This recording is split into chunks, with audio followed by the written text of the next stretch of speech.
Hello everyone, welcome back to another Doctor Who Big Finish review. In today's Doctor Who Big Finish review, I'm taking a look at the Ninth Doctor Adventure release, which is the halfway mark of the second series of Ninth Doctor Adventures, which is Into the Stars. Now we've been back to Earth, which was a great box set all in all. We had two wonderful, amazing stories in the form of Station to Station and Auld Lang Syne by Tim Foley. Tim Foley's writing another one, and I have to say Tim Foley so far with the Ninth Doctor is one of the strongest writers, so we'll see if he makes a hat-trick in this review.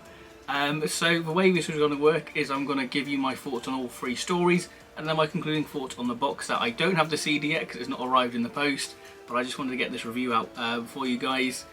So if you like your Big Finish content and you're new around here, then please do consider hitting the subscribe button, because there's plenty of Big Finish content on the channel and upcoming in the near future. And if you enjoyed this review, then please do leave a like. So without further ado, let's go Into the Stars.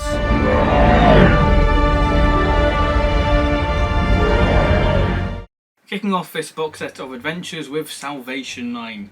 When Christopher Eccleston was announced joining Big Finish, we fans do what we do best. No, not complaining, but speculating. What classic monsters could the Ninth Doctor face? And the main one everyone was saying was the Cybermen. And we got more than what we bargained for, as we got a trilogy of Cybermen stories.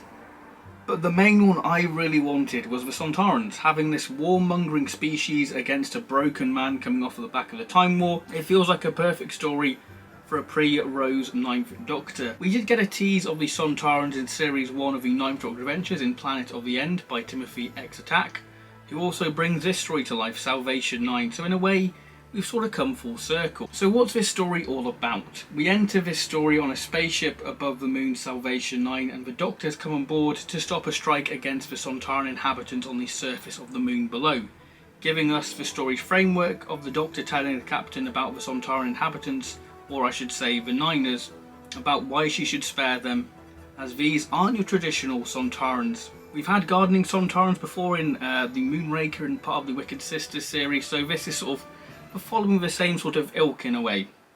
But these Sontarans have no concept of war. This story is very much a comedy, allowing Christopher Eccleston to let loose and have a bit of fun, but the story has a great layer of urgency to save the Niners from the war fleet. The story plays with the desire of the Ninth Doctor to find hope and goodness in the universe. So we have the Doctor teaming up with Gaznak and Lobs, who are a lot of fun, and you really do pity for them, and you're rooting for them to succeed and be saved by the Doctor, as we learn that these Sontarans crashed here and the Sontaran ways have been lost to time, seeing the Niners use bark as body armour, and the plan to prove to the Captain is really clever that these are not your traditional Sontarans, and we do get a traditional Sontaran involved within the story. This story adds so much to the Sontaran mythology and lore, such as Gaznak, which I won't spoil, from baby Sontarans, which really does lean into the classic potato joke. But this story has a sinister revelation about how the Niners built their society. It's just great fun, but never losing sight of the danger and urgency of the situation. It's quite thought-provoking at times, but a real joy and a great opener to this set. So yeah, this is a great sort of mix of the Ninth Doctor meeting the Sontarans, but not as we know it. I guess we can still get a Ninth Doctor traditional Sontaran story in the future, but I think that this is a nice sort of comic spin, and it's great sort of that revelation when the Ninth Doctor's like, these aren't the Sontarans I'm used to. It's great how the Ninth Doctor slowly begins to build that trust with these two Sontaran characters, well, the main two Sontarans in this story. But yeah, real strong story, a lot of fun, and just a perfect opener for the box set. So I'm going to give this story a well-deserved 8 Sontahars out of 10. Last of the Zechtane. Now this story sees a return of a bit of a Big Finish throwback, where you'll see classic companions not playing their actual character, much like the game having William Russell, Deborah Watling in Freezer Crowd, and Annika Wills playing Charlotte Pollard's mom. To more recent, we have Katie Manning voicing an Ice Warrior, Lady Zalandra, in Beyond War Games. This time we see Maureen O'Brien voicing an acrobatic spider and one of the scoundrels, and she is definitely one of the highlights of this story.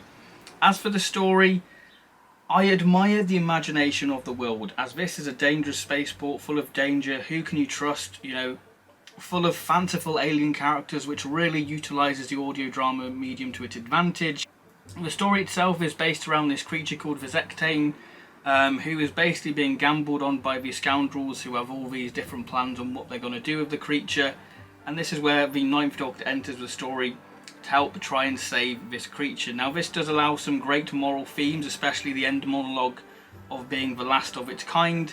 But this story feels a little bit lifeless, which is odd considering that the first 10 minutes of this story is throwing everything at you at rapid fire, from the characters, the world, but then the story just kind of grinds to a halt, letting the characters be forgotten, become underdeveloped. The Zechtane feels very forgotten about until sort of the last 10 minutes of the story.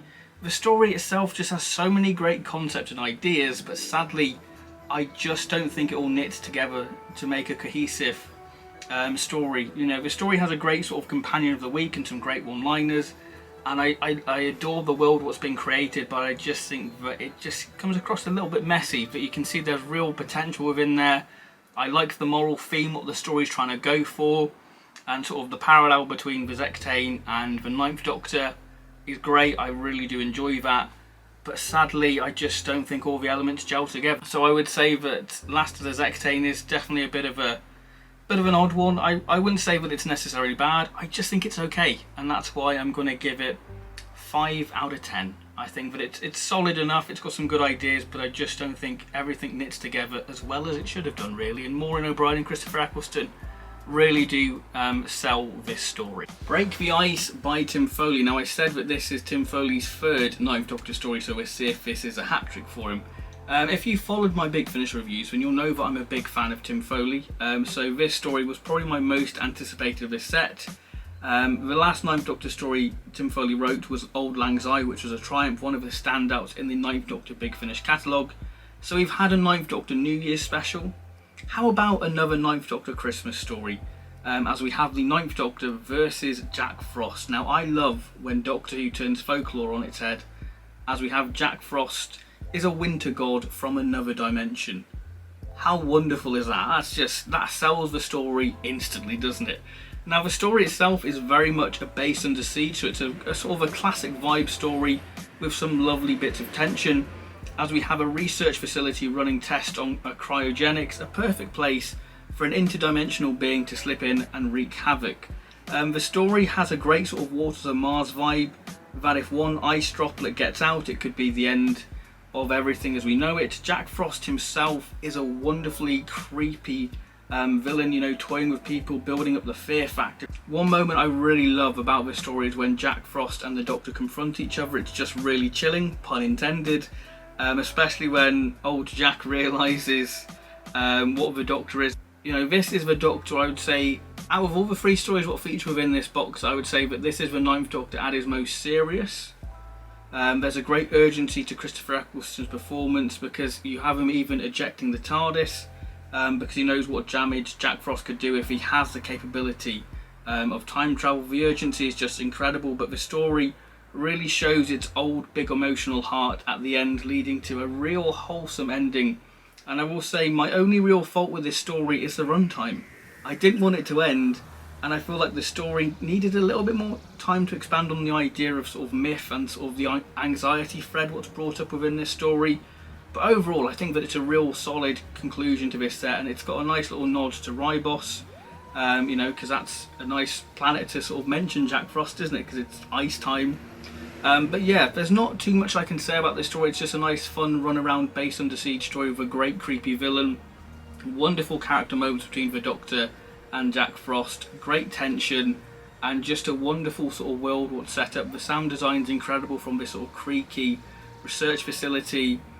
Yeah, wonderful story. So I'm going to give this story rather fittingly a 9 out of 10. I really did enjoy this one. Tim Foley definitely got his hat trick of Ninth Doctor stories. So yeah, hopefully he writes some more Ninth Doctor stories, because I think that he's definitely one of the best writers for Christopher Eccleston's Doctor. So what are my overall thoughts on Into the Stars? Well, I really enjoyed this box. I think that there are 2 real standout stories, and then the kind of forgettable story, which I guess is the same for Back to Earth in a way. Nothing too bad at all. I really enjoyed Salvation 9. It's a nice sort of light-hearted comedic story to open the box set, which really gives Christopher Eccleston something different to play with, but there's a great sort of twist and revelations without. The Sontaran characters are great, and it's just a nice spin on the Sontarans. I mean, I would still love to get a traditional Ninth Doctor Sontaran story. That could be the series finale. I would love that. But yeah, wonderful story that is. And then we have The Last of Zechtane, which I think Maureen O'Brien and Christopher Eccleston really are the standouts within that story. The alien characters are great for when they're used, but they slowly become more and more underdeveloped. And the Zechtane, nice idea to parallel that with the Doctor, much like the Doctor and the Starwell from Beast Below, but not mirrored as much. But there's some nice little moral speeches by the Doctor within it, which is great. But sadly, I just don't think all the ideas gel together that well. But still, it's got moments where you're really enjoying it, and then it just kind of grinds to a halt and just becomes a little bit of a slog at times. But still good enough. It's okay. And then we have Break the Ice by Tim Foley. Like I said, this really is, for me, the standout of the box set. I think Tim Foley really gets the Ninth Doctor. This is a wonderful base under siege. Jack Frost is wonderfully creepy, so next time there's a Frost outside, there's got to be a slightly more sinister feel to it now. Oh goodness, this interdimensional gods appeared. But yeah, really great stuff. Yeah, Tim Foley really gets this nice emotional beat at the end, which really adds another layer to the story. That you kind of have a nice sort of traditional classic base under siege story. Then you have sort of that more new series emotional heartbeat at the end, which I really do like about this story. So yeah, Into the Stars, I would say a very solid box set. Definitely worth checking out, because I think that it's got something for everyone, this box set, really. Yeah, really enjoyed this box set. I wouldn't say it's the best Ninth Doctor box set. I would say I personally prefer Back to Earth, just because I think Station to Station and Auld Lang Syne are just some top tier Ninth Doctor content. But I think that, you know, Salvation 9 and Break the Ice are definitely up there as well. So yes, that concludes this Big Finish review. If you enjoyed this review, then please do leave a like. And if you're new around here and you like Big Finish, then please do subscribe. So thank you very much for watching. I'll see you next time for more Big Finish related shenanigans. Don't know what my next Big Finish review will be. Maybe it's Emancipation of the Daleks for 12th Doctor audio novel, who knows. But I will be back for more Big Finish related content in the near future. So thank you very much and goodbye.